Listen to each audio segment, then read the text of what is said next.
Good morning. Morning.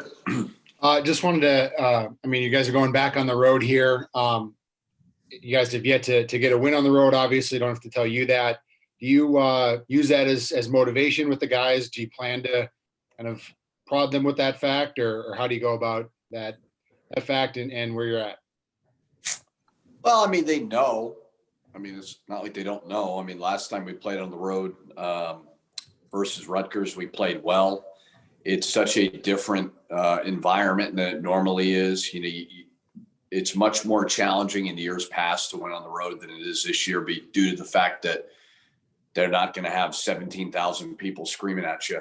So no, they don't need to be reminded of it. I think that we're at a point now where we understand that if we beat Maryland, it's a quad one win, and we've had a lot of good quality wins. We got one staring right in front of us. See if we can go get it. Thank you, Coach. Let's go to Daniel House. Daniel. Hey, Richard, when Gabe is hitting shots like that, how much does it stretch the defense and open up the spacing of your offense? Well, nobody's playing off him. So it's not like it's, our spacing is screwed up because people are gapping him and treating him as a non-shooter. I think it's just, you hit 4 threes. That's 12 points right there. Big shots. And it helps momentum going. You can always get a jump shot. You can always get a jump shot. That's why I like John Beilein's offense. Has always been pretty good because he's running stuff to get jump shots, but you got to hit it. So I don't necessarily think it opens up the court because Gabe's always been treated as a shooter, but it's going to give him confidence and obviously help us kind of go on a run. Just a reminder, if you have questions for Coach, send me a message in chat. We'll go to Marcus Fuller next. Marcus, go ahead. Hey, Coach, the last time you guys played Maryland, really struggled offensively. You felt like this team has, come a long way since then. We've had some games where guys like Gabe and others have come together a little bit. We were really bad versus Maryland, really bad. That was a tough game to watch, especially after we're on a 2-game winning streak and just beat a terrific Purdue team. So we got to be much better. And, I think we were right there. We just couldn't hit a shot. So we've got to understand Maryland's going to put you in a bind. They're undersized. They're scrappy. They're still in the hunt for an NCAA tournament berth. So we just know that we've got to be better offensively, defensively, collectively, because, we had just come off an emotional win versus Michigan, and we did not respond the right way. So hopefully our response is better, after an emotional win versus Purdue. All right, let's go back to Andy Greeter. Kind of off that Maryland game, Liam was in foul trouble, and you talk about how they're smaller and you guys are bigger. How much of it is you guys exerting the way you want to play and kind of accommodating to them on the other side? Yeah, Liam's, obviously our kind of only true post, so to speak. Eric's, you get it down there and he can score, but Liam certainly is more established down there. So when he's out of the game, it allows them to kind of dictate the rules a little bit, because they're going to play small. Well, if you have Liam in, can you hurt them on our end by playing big? And then they got to make a decision. We were making decisions because Liam was in foul trouble. So hopefully he will stay out of foul trouble, and, we can do our part to,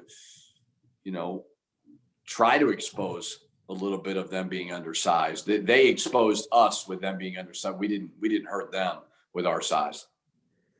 Let's go back to Daniel House. It seemed like their length and versatility in the backcourt created challenges last time. What do you do to address that this time around?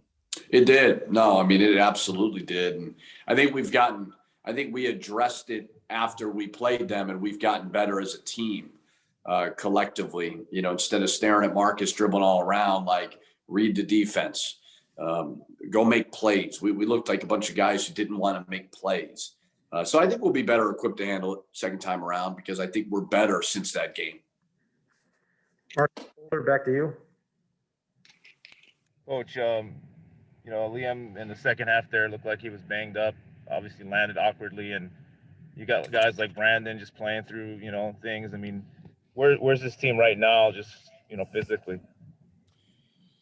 Yeah, I mean, we're like any team that, in the middle of February, right? In the dog days of February, I mean, everybody's a little bit banged up right now in our league. And that's what happens when you go through 13 battles like we did. I mean, that Purdue game was like a football game, and we were really tough. So, excuse me. Anytime, you're at this point of the year, like, you got to be well prepared, but you got to make sure you're rested properly as well, and make sure that the rehabs and everything are good. So everybody's a bit banged up, but it's that time of year where we play some fun games and fun opportunities, and Maryland's a great opportunity for us. We'll go Daniel House and Andy Greeter. Daniel. Hey, Richard, Brandon Johnson's one of the most valuable players analytically in Big Ten play. How much has his performance and leadership changed his team? You topped last week with your analytics again. I think he's playing great basketball. I really do. He has willed a lot of things for us with a finger injury that's really been hurting him. But he's rebounding the ball. He's competing his butt off. I mean, it started really at Rutgers, where he was attacking the offensive glass. He's making big plays. I think he's starting to figure it out. Kind of halfway through, obviously longer than halfway through, but takes time with a fifth-year senior. But I think he knows now that he belongs in this league, and he's doing a lot of great things. He's playing the best basketball of anybody in the team right now, in my opinion. Andy Greeter. You talk about guys being banged up. Is there anybody in doubt for tomorrow? No. Liam hurt that ankle, but we'll see how he looks today. Sure. But I would assume we'd have everybody tomorrow. Sure. Just one follow-up. Is it just logistics to stay on the road like you are going to Indiana straight away? Yeah, save some money. Obviously, it's kind of one less charter. So the opportunity to save some money. So obviously, playing basketball in a pandemic, playing sports in a pandemic, and any chance we can get to save some money, we'll do that. I mean, I don't love to do it. We're already isolated to begin with, but there's nothing normal right now. So certainly something you got to adjust to do. We have any more questions for Coach, or is everyone good? What's that? Andy Greeter, one more question. Go ahead, and then we'll be done. This is a hard-hitting one. I know you're a Curb Your Enthusiasm fan. I heard the theme music before the game. Is that your handiwork to have that when the other team's warming up? No, I didn't even hear it. No, that wasn't me. Whoever it was, though, it's creative. They did that last game?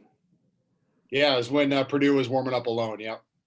No, I didn't hear it, but I was probably zoned out a little bit. But yes, I am a huge Curb fan. But no, that was not me. Give me too much credit, Andy. Marketing department gets credit for that one. So yeah. Coach, thank you for your time. We'll have Liam Robbins and Marcus Carr here momentarily. Thank you, Coach. Thank you. Liam, Coach said that players don't need to be reminded about how you guys have played on the road. How do you kind of view where that is in your consciousness as you go for 2 on the road here this week? It's not really even a thought to me. I mean, I know the story with our team is we haven't won on the road yet. But I mean, the reality is every game in the Big Ten is tough. I prepare for every game the same way. I think our team prepares every game the same way. We've just had some really tough road games. I think our last road game at Rutgers took a really big step. Obviously, we didn't close that one out the way we wanted to, but I think it shows what teams can expect from us on the road going forward. Let's go to Daniel House. Daniel.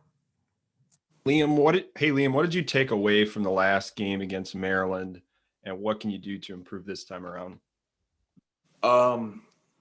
Maryland runs a lot of 5 out, a lot more small ball and stuff. So I think for me specifically, a big thing is for me just to be ready to guard on the perimeter a little more. I think I was expecting them to be more like a traditional, 4 out, 1 in, which isn't really how they play. So this one I'm just going to be ready to be more mobile and just guard the perimeter a little better this time.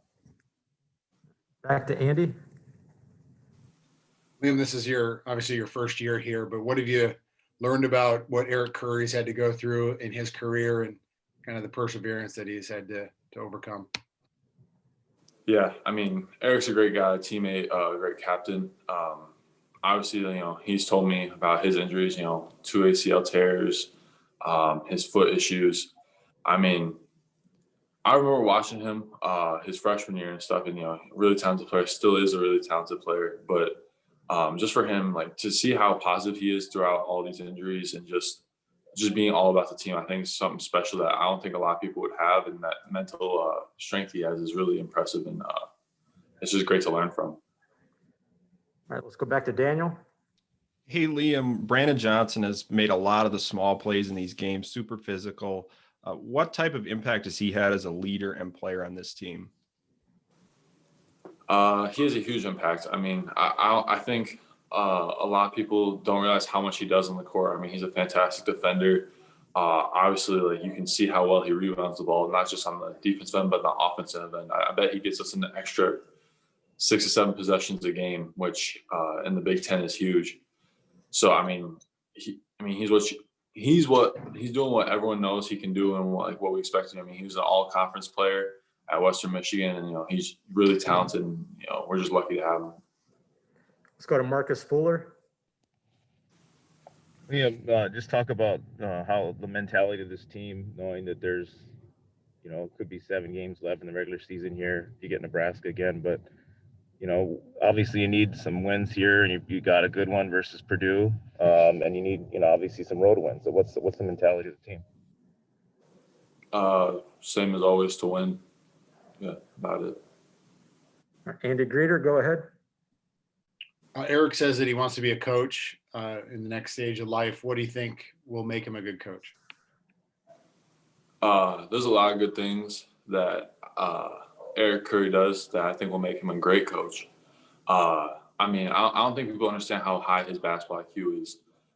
In practice all the time, like, he's been around this league for a while. Like he hasn't played like a lot of games recently, but he knows how these teams work and stuff. Like, for instance, against Purdue, like, they were going to double the post. Like, he would go guard me on defense, and like he'd explain to me like where the doubles will come from, like when they'll throw their hands up, and like, I had a lot of turnovers against Purdue, but I would have had a lot more if it weren't for him helping me out. And just like, obviously our coach staff gets us ready, but he just has that player experience, and he really just kind of explains it to you in a player's mindset. And he'll be a really good coach because he's already coaching on the floor right now. Daniel House. Hey, Liam, Richard talks a lot about Gabe Kelcher's basketball IQ and just his mentality. How much has that rubbed off on the teammates and everyone on the team? Yeah. Gabe's obviously one of our captains. Yeah, his IQ is off the charts. I mean, when we're working on defensive assignments for the next scout and stuff, he already knows what he needs to do. And just and the way he comes into practice every day, he's the first one out there stretching, getting mentally prepared, like knowing his assignments. And, it just makes you want to do the same thing because you want to help him because he's already doing his part. You want to help him be able to do his part better. All right, Marcus, go ahead.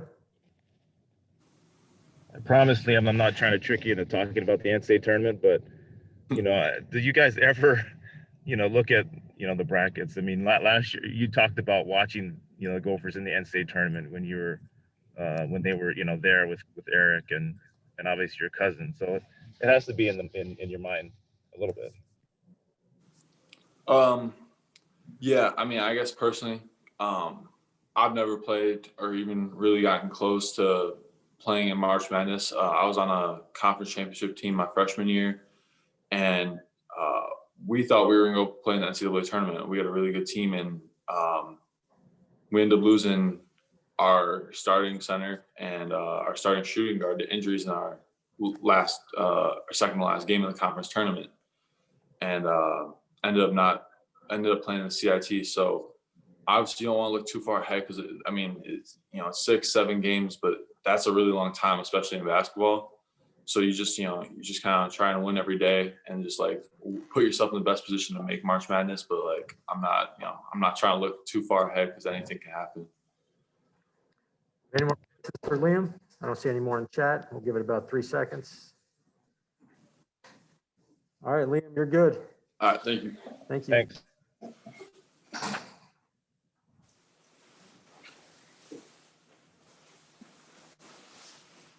All right, I'm going to go check and see if Marcus Carr is ready. I'll be back in a second. Oh, yeah. One. Coach Pitino talked about kind of that you called bank on that last shot and was joking about how that's a higher percentage shot for you to go on the right wing like that. Just kind of walk us through kind of that last shot and how you got a little bit of luck and were able to kind of will a win after what happened at Rutgers. Yeah, it was just, Coach just gave me another opportunity to have the ball in my hands at the end of the game, and kind of just entrusted me to make a play, and the teammates did as well. And kind of like I said before, after the Rutgers game, I kind of just pride myself on being able to pull my team through in those situations. No matter how I have to make the shot, whether it's a bank or it goes in traditionally, but yeah, no, I definitely just wanted to make up for that and close that one out because that was a big win that we needed, and we were able to get it on home court. Let's go to Daniel House. Daniel. Hey, Marcus, last time Maryland really spaced your defense out with 5 out around the perimeter and moved the post players away from the paint. What challenges does that create defensively? Yeah, kind of like you said, it's tough. They just do a good job of, spacing other teams out. So they're able to, create driving lanes and attack the basket, as well as, they have a few guys who out there who can shoot and space the floor as well. So we're just going to have to do a great job of, sticking to our principles, being in the gap still, communicating with each other, and, really try to take away their game plan. All right, just a reminder, send me a message in chat if you have a question for Marcus. We'll go to Marcus Fuller with the Star Tribune. Marcus, go ahead. Marcus, talk about what it means for you guys to see Gabe shoot the ball the way he did in the last game. And I know he gives you a lot more than that, but what did it mean? More for him than for us. Kind of like you said, he brings way more than just being able to knock down shots to the team. And that's why he's out there so much, because he makes so many plays that just contribute to winning. So, whether he's knocking down threes or not, Gabe's going to be out there. He's going to be out there giving his all, playing his hardest for us. So we just try to do that for him as well. And, we're kind of seeing that, when he is knocking down shots, obviously that can affect the game as well. And, it was just good to see that, finally go down. And for him to he's been playing the same way all year, to be honest. So I don't think he played particularly better in the last game. He just hit a couple more shots. But, it's definitely good to see that for him. I'm proud of him. I'm happy for him. And, it's going to continue. We'll go back to Daniel House and then Andy Greeter. Daniel, go ahead. Hey, Marcus, Brandon Johnson's made a big impact for this team. How much have you seen his playing style and leadership just impact all the guys on the team? Oh, yeah, for sure. I mean, from the day B got here, and we see how he worked, and in the preseason, saw what he could bring to the table, and it's just unfolding during the season, and everybody else is getting to see it now. But he brings a toughness to the game, and just makes huge plays for us. Especially on the defensive end, just going up and rebounding, just being a presence down there, helping out Liam. So his energy is definitely infectious and definitely affects the whole team positively. Andy. Marcus, how much does 0-6 on the road motivate you and your team? A lot. It's a weird year. So road games don't necessarily always feel like road games, but they are road games at the end of the day. It's definitely something that, obviously we're aware of, and, we're going to try and nip in the bud this trip. Do we have any more questions for Marcus? If so, send me a message, and if not, we'll let him go. I see another one from Daniel. Daniel, go ahead. Marcus, Maryland has a lot of length in the backcourt with the guards. How difficult is it to get shots out over that? Yeah, they have, like you said, some good length on the perimeter, some good defensive guards. They're just a good athletic defensive team with their guards, their wings. So, we're just going to have to do a good job of just attacking them, penetrating, and creating, open shots for each other. All right, back to Marcus Fuller. Curious, Marcus, what does Andre Hollins and Jarvis Johnson, those guys, what do they do for the team, especially the guards? I mean, they got a lot of knowledge about the position as well. Yeah, having those guys is great because they're kind of like, a younger coach so to say. You know, we're aware of, you know, who they are and, you know, what they've done. Of course, in Dre's case at the U, and Jarvis's case just locally, but you know, we're well aware of who they are and, you know, their impact on the game and, you know, the knowledge that they have. So they're kind of able to, you know, get in our ear and give us their advice and what they see out there. It just comes from a different perspective, a younger perspective. They're able to, you know, relate to us a bit more. And, you know, those guys definitely both have bright futures, and just happy to have them on staff and happy to have them helping us. They're always, you know, whatever we need, always helping us out, whether it's, you know, getting extra shots up on the court or, you know, just letting us know that things that they see in the game or in practice that, you know, can help us be better. All right, I'm not seeing any more questions in chat. So Marcus, thank you for your time. We greatly appreciate it. Thank you. Thank you everyone for joining us. I'll archive this in our digital press box. Thank you all very much. Thanks, Paul.